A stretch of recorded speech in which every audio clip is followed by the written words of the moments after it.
Hello everybody.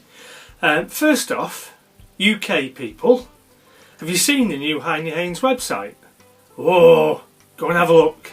It's very sexy. Now, getting back to one of the main themes of my channel, budget knives. Are they any good? And which ones should we have a look at? Today's is, as the title suggests, a classic pattern working knife, the Sodbuster. Okay, so the Sodbuster today is the Imperial Schrade Large serial IMP 22L. Cardboard box in black and sort of copper colour. The knife comes in a greaseproof twist. Looks pretty grotty because the oil that they put on the hinge is quite unpleasant looking. We've also got a little leaflet, Taylor brands.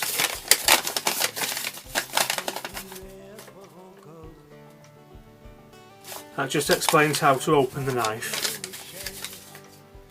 Get rid of that. So, large Sodbuster in black. It's a slip joint, and because it's a big knife, I mean it's about 4.5 inches closed, the back spring is quite strong. But we've got a 3.5 inch blade, so it's not UK legal to carry. On the tang stamps, we've just got Imperial on that side, and then the model number on that side. So the blade, you say, is 3.5 inches, that's 89mm. And it's 3mm thick, 400 tool steel. Sorry, beg your pardon, 400 stainless steel. It's full flat grind with a terminal bevel. The black handle material is POM, P-O-M. It's a polymer. It stands for polyoxymethylene. Not that that makes much difference.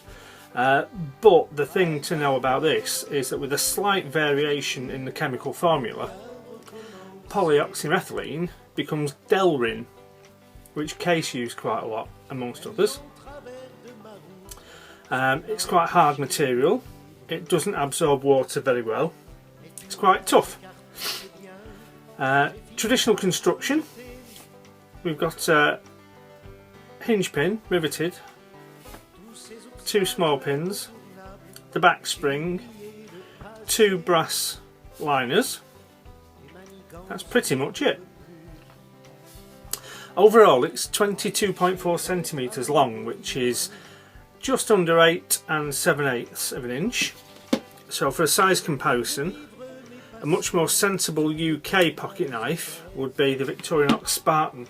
This is a copy, but just to give you an idea that it's quite a big pocket knife by UK standards. Weighs 3.5 ounces, which is 99 grams. It's quite heavy, but not necessarily too heavy for a knife of this size. It's got a good comfortable weight and balance. An important thing about this knife is the price. It's currently going on Heine Haynes for £9, which is about €11 or $15. So it is a good budget, affordable knife, plain working knife. And there isn't an awful lot more to say. The fit and finish isn't perfect. There are 2 issues, I think. Here, one of the brass liners appears to have a manufacturing error. I'll just show you a close-up of that now.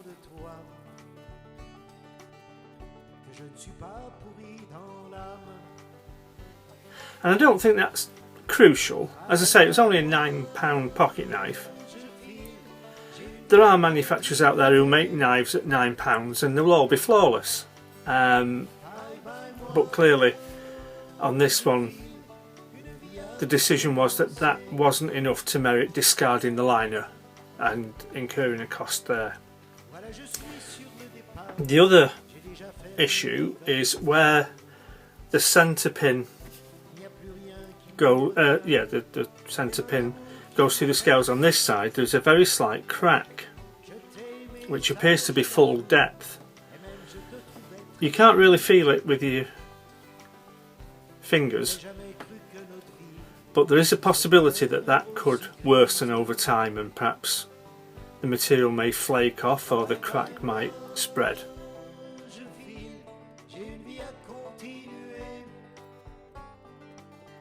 But then again, at the moment, on a knife of this price, not a massive issue. The rest of the fit and finish is fine. The handles and the liners are all mated very smoothly. It's nicely finished, nice and smooth rounded edges. The contouring is even, symmetrical. The blade centering isn't perfect, but it's certainly near enough not to be a problem. There's no rubbing of the blade flats. The Ricasso does rub the liner on each side, but then with the main flat being in, ground inwards, that does give you a separation on both sides. So it's perfectly fine, even though it's not 100% centered. The snap in is very positive, as you would expect from a big spring. Let's see what the factory edge is like. If I can find me a bit of paper. I don't think in this price bracket we can expect a lot of work to have gone into the edge, but it does look quite even, the bevels on each side, the grind. And in fact, it's not razor sharp, but I think it's perfectly adequate as an out-of-the-box edge on a budget knife. And I don't think that will take long at all just to strop into a really seriously sharp edge. It's just a bit toothy, it just drags a little bit. If you cut slowly, you can feel that there are no flaws as such. So it's not the best edge in the world, but it's perfectly fine. And that is pretty much it. There's no blade play side to side. There's a good resistance from the spring on the slip joint.